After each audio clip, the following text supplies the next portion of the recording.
Fiarabanao ry havako notain'ny tompo manokana mahatratry ty Alakamisy fa 7 ny volana Aprily 2022. Alakamisy miavaka anio satria Alakamisy masina. Ilay fotoana lehibe tokoa amintsika pino satria ilay fotoana izay nirahan'ny tompo ny sakafo tamin'ny mpianany anehoan'ny fanasana masina. Fa fotoana indrindra ihany koa izay nijalian'ny tompo sy ny vavahany tao Getsemane miaraka tamin'ny mpianany. Fa indrindra fotoana izay nisamborana ny tompo sy ny tsarana azy. Izany rehetra izany ry havana no zavatra nitranga tao anatin'ity Alakamisy masina ity. Ko samy isaintsaina an'izany sika, samy fampahery sika satria tsy ny tompo ihany no mandeha izany fa ny mpino rehetra ihany koa hatramin'izay ka hatramin'izao ary mandrakizay. Dia ry havana io manisika ry havana amin'ny alalan'izao fiaraha-mivavaka izao. Omany ny Salamo 3:20. Salamo 3:20 ny andininy voalohany ka hatramin'ny 4 sy ny andininy 7:20 ka hatramin'ny andininy 9:20. Dia raha antsika mamaky izany ny fanomezam-boninahitra ny tompontsika aoenan'izay kosa dia isy mivavaka. Dia afaka malalo amin'ny tompo mampitombona aminao mandrakarivany ny fahasoavana mahampiadana avy amin'Andriamanitra raintsika sy Jesosy Kristy ilay mpanavika antsika.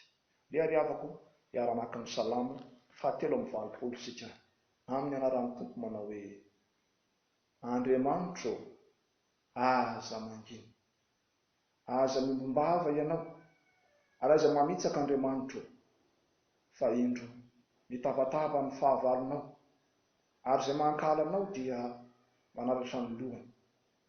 Ny olonao no iokony amin'ny hafetsena, ary miara-misaina mely izay voafinao izy. Eno izy, avia, ka ndeha ho fongorantsika tsy ho firenena izy, fa tsy hatsarovana intsony ny anaran'Israely.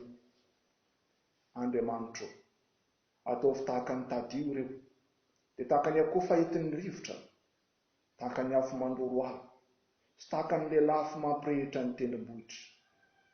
Aoka ho toy izany no anafotofonao azy amin'ny tadionao, sy ampatahoranao azy amin'ny tafio-drivotrao. Sarony henatra ny tavany mba hitadiavany anaranao Jehova. Aoka ho menatra sy hozo-tahotra mandrakizay izy. Eny, aoka angahiay sy ahalingana izy. Ary aoka ho fantany fa ianao irery ihany izay atao hoe Jehova no ilay avo indrindra ambonin'ny tany rehetra. Amen. Hilavaka isika. I Andriamanitra ray, zanaka ary fanahy masina, indreto ny vahoakanao amin'izao Alakamisy masina izao, miara-manotrika ny lohanay any amin'ny isa-tokantrano manome voninahitra anao. Fa niaritrano mafy tokoa anao tompo, mba ho fanavotana anay, nisotro ny mangidy ianao mba ho famonjena anay. Ko misaotra anao indrindra izay tompo, noho izany fitiavanao mahagaga loatra izany. Tompo tianay, mifona aminao izahay, ny amin'ny tsy fahatanteranay rehetra, na ny tamin'ity anio ity izany, fa indrindra tamin'izay lasa izay. Mifona anay aminao tompo, ny tsy nankatoavanay ny didinao araka ny sitraponao. Mifona anay aminao tompo, izay mety sentosento ny mpiara-belona aminay, vokatry ny fiteny na ny fihetsikay. Tompo mamindrafo aminay amin'ny tsy fahatanteranay rehetra, na ny fanahinenay, na ny tsy fanahinenay izany.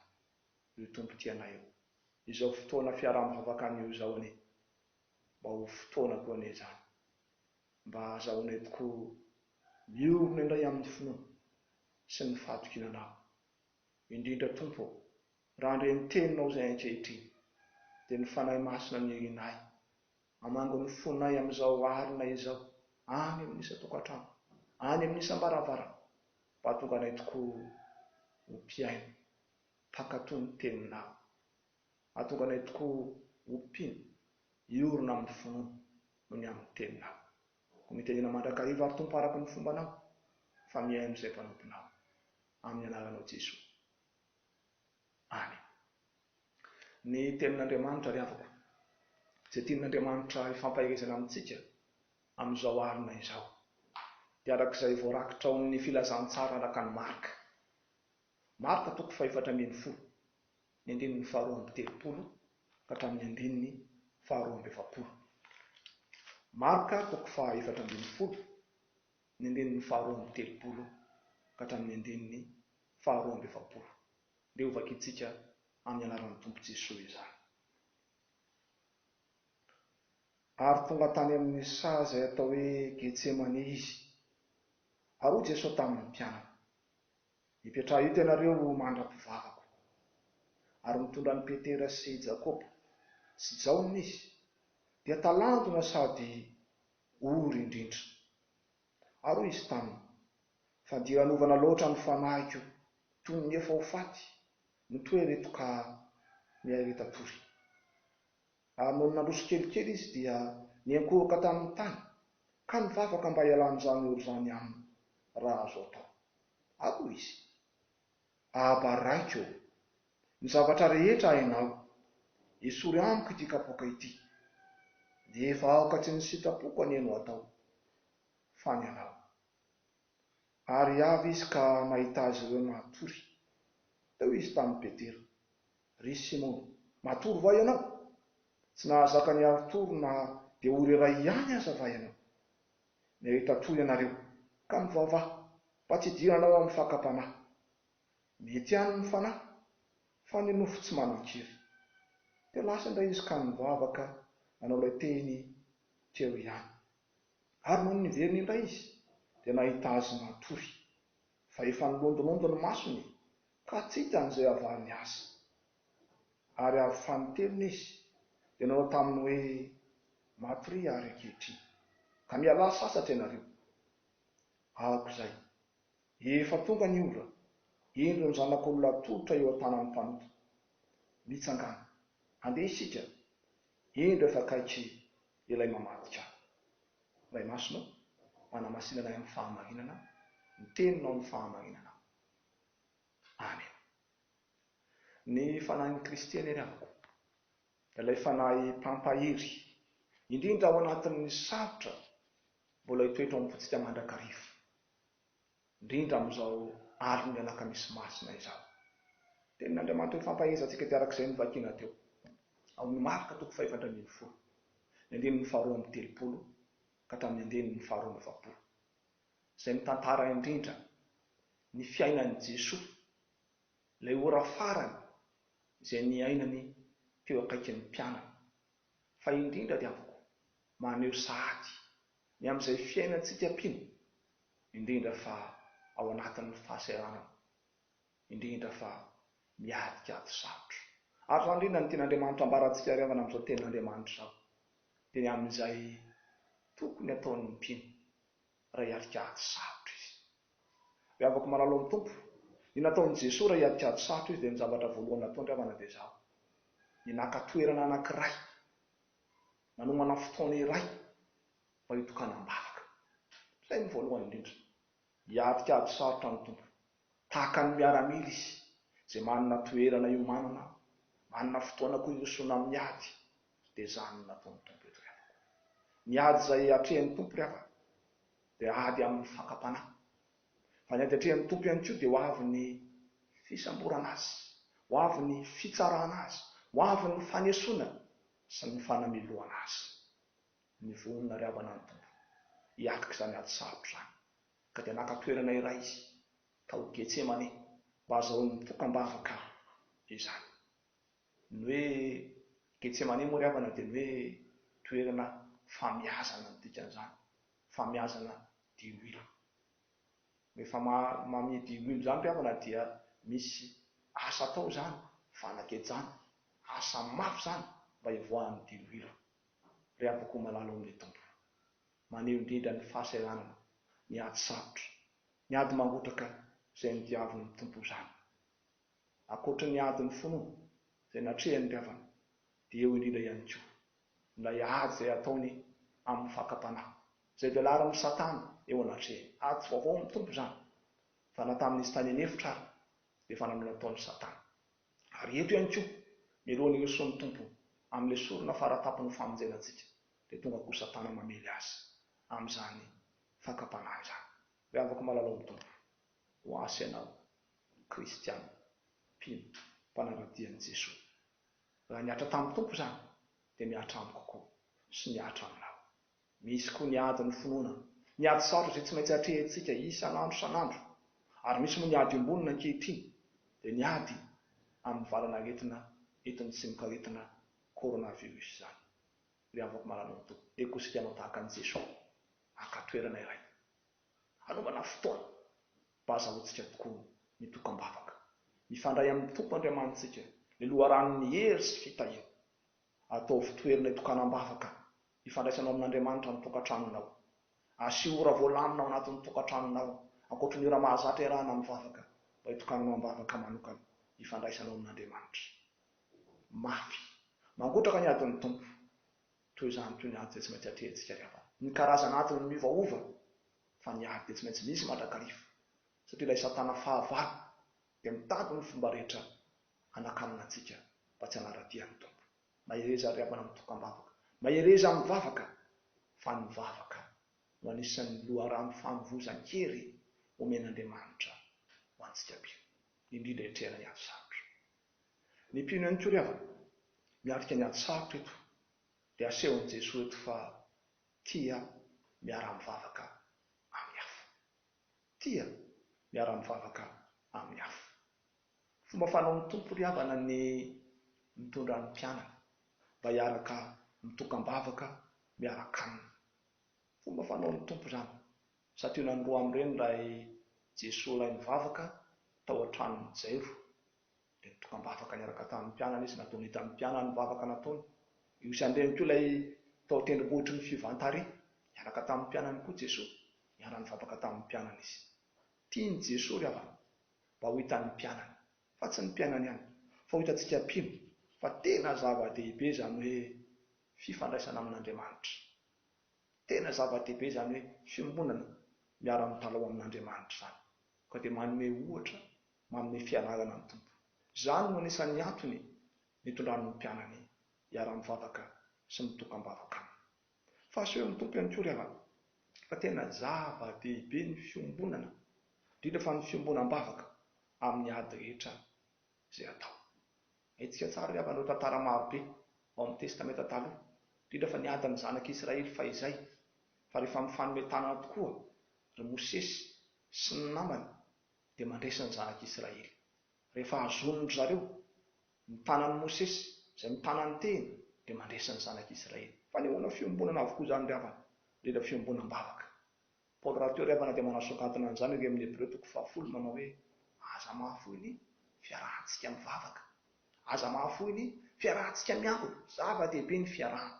Ary mbola manamafy izany koa Jakoba ry amin'ny 5 manao hoe fampivavaha ianareo mba ho sitrana, zava-dehibe ry havana zany fananana namana olona miara-mivavaka izany. Ny fahendrentsika malagasy ary moa ry havana dia efa nilaza fa mitabetsy ranomambo izay mitambatra vato izay misaraka fasika. Anehoana ny mahasarobidy ny fiombonana sy ny firaisan-kina indrindra eo anatrehan'ny ady sarotra. Marika ry havana fa ny adin'ny finoana. Zava-dehibe ry havana ny fiarahantsika mivavaka. Zava-dehibe ny fananantsika namana miara-mivavaka. Fa sandretiky ny mampianatra ny tompo antsika izany anehoana fifankatiavana. Fa indrindra ihany koa famoronantsika ny hery amin'ny vavaka mba hoentsika miatrika ny ady. Dia mahereza ry havana miara-mivavaka. Dada hiara hivavaka amin'ny neny, dada sy neny hiara hivavaka amin'ny ankizy, zava-dehibe ry havana zany fiarahantsika mivavaka izany. Indrindra eo anatrehan'ny ady atrehintsika ankehitriny, ady amin'ny valana aretina Covid-19, ady amin'ny fahantrana, ady amin'ny tsy vihina indrindra ihany koa. Fa ny fahatelo ry havana izay asehon'Andriamanitra amintsika amin'ity anio ity, amin'izay hiatrehan'ny mpino ny zava-tsarotra dia ny fahavononana hanohy ny sitrapon'Andriamanitra. Ny mpino hiatrika zava-tsarotra dia vonona mandrakariva hanohy ny sitrapon'Andriamanitra. Zany raha teo nambaran'i Jesosy manokana ry havana eto amin'ny 2:30. Izao no lazain'i Jesosy manao hoe ava raiko ny zavatra rehetra hainao, isolo ihany ity kapoaka ity, nefa aho ka tsy ny sitrapoko aneno atao fa ny anao. Tena asehon'i Jesosy mazava tsara ry havana fa ny tena zava-dehibe aminy na dia eo izay mety maha-olombelona azy ka mampitaraina sy mampikika azy, zava-dehibe aminy dia ny fanoavana ny sitrapon'Andriamanitra. Eto mantsy ilay havana dia tsy mora ny mianjady amin'i Jesosy, satria ilay Satana fahavalo dia mamely ary miezaka mandavo ny tompo, ary ny fitaovam-piadiana izay ampiasany amin'izany dia ny fakapanahy. Mafy tokoa ny ady ka dia ny voadinitra tahaka ny rano tompo, nanao hika ny tompo, endrika izany amafisan'ny ady izany ry avako malalo amin'ny tompo. Zarovy fa mahery lavitra noho ny fitaovam-piadiana rehetra ananan'ny Satana, ny finoana izay ananan'ny mpino, indrindra fa ny fahavononany ankatony sitrapon'Andriamanitra, na amin'ny mora fa indrindra amin'ny sarotra. Mampahery ianao ry havako izany tenin'Andriamanitra izany, fa namafy ara-ny manjoa antsika ankehitriny amin'izay mety ataon'ilay ratsy, noho ny amin'ny aretina Covid-19 izany, noho ny amin'ny tsy fahampiana ara-tsakafo izany, noho ny amin'izay mety tebotebo maro samihafa. Ateraka izany rehetrarehetra izany, tanterahony zara-fanompoana nataon'ny tompo anao, fa ny tompo ny mahalala ny maso sy mahatsara anao. Ny zava-dehibe ny tsiteravana dia izao, ny hanatanteraka ny sitrapon'Andriamanitra, ka na mangidy ara ny zava-miatra ao amin'ny fiainantsika tahaka ny nahazo an'i Jesosy eto, atao ho zava-dehibe ny fanaovana ny sitrapon'Andriamanitra. Aza adonona ry havana fa na dia niatrika ny ngidiny ny fahafatesana sy ny azo fijaliana ary Jesosy, nankatony sitrapon'Andriamanitra ray izy ka nivoaka mpandresy sy nitsangana tamin'ny maty. Ianao koa ry havana, tsarovy fa na inona mangidy hatrehanao ankehitriny dia tsarovy fa miaraka aminao ny tompo Jesosy. Mahareta miaraka aminy ry havako dia io ny mpandresena toan'i Jesosy ihany koa anao. Tsarovy ry havana fa ny tompo ny tena mahalala ny mahatsara sy ny mahasoa anao. Ka aza kivina amin'ny sento raha misy tolombavaka sandratrao ka tsy mivaly na amin'ny fotoana na arak'izay ilainao azy. Aza kivy amin'izany fa ny tompo ny mahalala ny mahatsara sy ny mahasoa anao. Ny zava-dehibe amin'ny tsiteravana dia izao, ny hanao ny sitrapon'Andriamanitra ankehitriny ary mandrakizay, fa ny tompo Andriamanitra irery ihany no mahalala ny mahasoa sy ny mahatsara anao. Mahatsara anao sy mahasoa anao eto an-tany, fa indrindra ny mahatsara sy mahasoa anao hatrany an-danitra. Fa irery ry havako, ka na inona izay mety ady sarotra hatrehana, ataovy zava-dehibe ny fitokanam-bavaka, ataovy zava-dehibe ny fiarahana amin'ny vavaka amin'ny hafa, fa indrindra mivonona mandrakariva ankatoa ny sitrapon'Andriamanitra. An'Andriamanitra ireny ny voninahitra fa ny fanahiny kosa ny hampahery antsika, aretantsika hatramin'ny farany amin'ny finoana sy hanompoana ny tompo Andriamanitsika. Amen. Dia hivavaka isika. Misaotra indrindra tompo Jesosy fa niaritra ny mafy indrindra ianao noho ny aminay olombelona mpanota.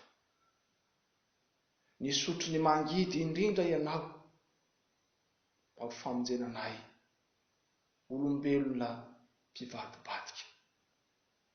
Tompo Andriamanitra, misaotra anao izay noho ny amin'izany fitiavanao izany, fatao Getsemane tokoa ianao dia niaritra ny mangidy indrindra mba ho fanavotana anay. Rehetra izay Jesosy, maneho itona ny fahavononanay hiverina aminao, hanao zava-dehibe ny teninao, ka mivavaka ny fampitonanam-bavaka no ataonay zava-dehibe eo amin'ny fiainanay, ka na amin'ny mora fa indrindra amin'ny sarotra ny ankatony sitraponao, ny anambara ny sitraponao no ataonay zava-dehibe.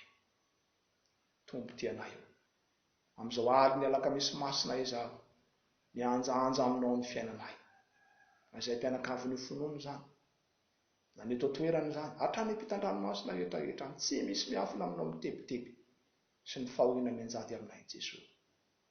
Ampahery koa izahay fa ny lalaka-ivoahana amin'izao fahasairanana izao dia ny fifandraisana aminao, ny fifankatiavan'ny mpiara-belona sy ny mpiara-mivavaka, fa indrindra ny fahavononanay ankatony sitraponao sy ampafantatra izany ho retany ren-danitra. Tompo Jesosy, ambino hoe ampaherezo ny mpiara-belona, ny mpitondra fanjakana, ny mpitsabo, ny mpitondra fiangonana rehetra, mba tonga ny tokoa mpiara-miasa aminao. Ampahery ny vahoakanao ka iarahanay mandresy aminao Jesosy izao valana retina Covid-19 izao. Ary tsy nivalana retina ihany tompony irinay, iarahanay mandresy miaraka aminao. Fa izay rehetra endriky ny tsirariny rehetra ny fiarahamonina, ny fanavakavahana, ny fanambakana, ny fanliana amin'ny endriny maro samihafa, fa indrindra ny fahotana izay efitra mampisalaka anay aminao. Ambiny ny fiangonanao, ambiny ny mpitory filazantsara, ambiny ny mpino rehetra ho tena vavolombelona marina tokoa. Ka hijoro vavolombelonao, fa ianao ilay nandresy ny fahafatesana sy ny tsangana tamin'ny maty, dia miandany aminay, fa indrindra amin'ny zavatsarotra izay mianjady aminay Jesosy. Tsy nitsahatra izay ny mangataka fahasalamana sy fahasitrahana ho an'ny marary rehetra, na ny marary ara-panahy, na ny marary ara-tsaina mianjadin'ny stress amin'ny zavatsarotra ankehitriny, fa indrindra ny marary ara-nofo, na ny tokantrano, fa indrindra ny amin'ny hopitaly rehetra, na ny eto toerana hatrany ampitan-dranomasina rehetra. Jesosy Tompo, ianao ampahery azy ireny, anasitrana azy, anomezany fahasalamana, mbola azahoany mijoro vavolombelonao. Dia ambeny miezaka rehetra Jesosy amin'ny fitsaboana azy ireny, izay ataon'ny mpitsabo, ataon'ny mpitondra fanjakana, ataon'ny tompona andraikitra rehetra, eny ataon'ny fiangonanao, mba azahoany izy ireny fahasalamana. Tompo tianay ny sitraponao ihany no tanterahanay ao anatin'izany rehetra izany. Ary izay rehetra ataonay na amin'ny teny na amin'ny asa dia ataony eo voninahitra. Ny Tompo tianay ampahery izay, ahatra hatramin'ny farany amin'ny finoana sy ny fahatokinana, ka ho tsy ho adinoana mandrakariva fa ianao Andriamanitro, ilay Alpha sy Omega, ilay fiandohana sy fiafarana, no tompony teny farany amin'ny fiainanay na ny eto an-tany, fa indrindra ny rahatrizay. Dia tiany ary tompony hampiombony izao vavaka izao amin'ny vavaka nampianarina manao hoe rainay izay an-danitra, masina ny ianarana, ho tonga ny fanjakanao, atao any ny sitraponao, ety an-tany tahaka ny an-danitra. Eo anay io izay amin'ny masaza ao anay, ary mamelà ny elokay tahaka ny namelana izay meloka taminay. Ary aza mitondra anay amin'ny fakapana, manafanay amin'ny ratsy, fa anao ny fanjakana sy ny hery ary ny voninahitra mandrakizay. Amen. Dia esorantsika riavana ny Tompo Andriamanitra ny amin'izay teny fampaherezana antsika izay, fa na misy fifaliana, na misy fisetona eo amin'ny fiainantsika, indrindra raha misy ady sarotra izay hatrehany, dia miandany amintsika sy mba antsika mandrakariva ny Tompo ankehitriny ary mandrakizay. Mialohan'ny amarantsika izao fiaraha-mivavaka izao riavako, dia mampiomana anao aho, fa tahaka ny fanao isaky ny zoma masina any amin'ny isam-piangonana, dia misy ny ahatsam-panahy izay iarahantsika amin'ny antoko-pihira na Ambavahadimitafo izany, raha mpitso zoma masina amin'ny ora tahaka an'izao. Dia iombon'ny tsika riavana, hiara-iombona fijaliana amin'ny Tompo, ary ara-indrandra ihany koa ny fandresena miaraka amin'ny tompontsika amin'izany ahatsam-panahy izany. Dia raisoanao riavana mitsodrano, dia tolotra anao amin'ny anaran'ny Tompo ankehitriny manao hoe: ary Andriamanitra ny fahasoavana rehetra, izay efa niantso anareo any amin'ny voninahiny mandrakizay amin'ny Kristy, efa niaritra fahoriana vetivety ianareo, dia izy no hatanteraka sy hampiorina ary hampitoetra anareo ho azy any amin'ny fanjakana mandrakizay, fa aminareo kosa ny fanahin'ny fampaherezana sy ny fampiononana mandrakizay. Dia n'Andriamanitra iray amin'ny voninahitra, amin'ny anaran'ny Ray sy ny Zanaka ary ny Fanahy Masina. Amen.